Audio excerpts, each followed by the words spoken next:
करारविन्देन पदारविन्दम् मुखारविन्दे विनिवेशयन्तम् वटस्य पत्रस्य पुटे शयानं बालं मुकुन्दं मनसा स्मरामि।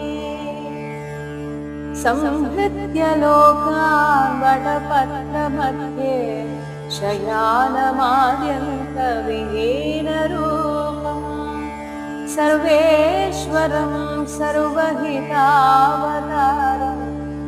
बालं मुकुन्दं मनसा स्मरामि।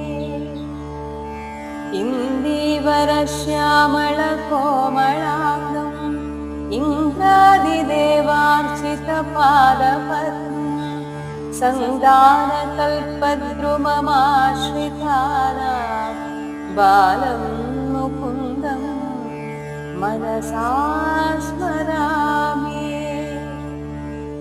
लम्बाळकं लम्बितहारयष्टिं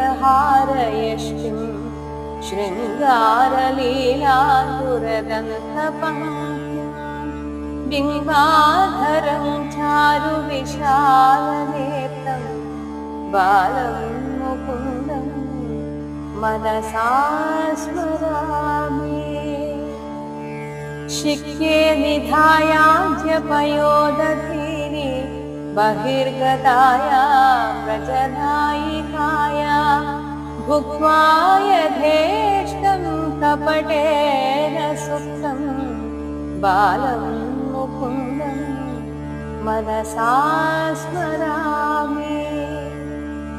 कलिङ्गजान्तस्थितकाळीयस्य फणाग्ररङ्गे नटनप्रियं तत्पुच्छहस्तं शररिन्दुवक्त्रं बालं मुकुन्दं मनसा स्मरामि। उलूखले बद्धमुदारशौर्यम् उत्तुङ्गयुग्मार्जुनभङ्गलीलम् उत्फुल्लपद्मायतचारुनेत्रं बालं मुकुन्दं मनसा स्मरामि। आलोक्य मातुर्मुखमादरेण स्तन्यं पिबन्तं सरसीरुहाक्षं सचिन्मयं देवमनन्तरूपं बालं मुकुन्दं मनसा स्मरामि।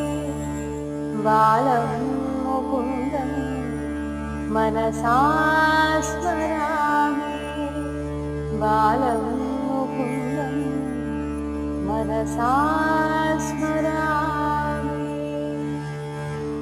एवं मुकुन्दाष्टकमादरेण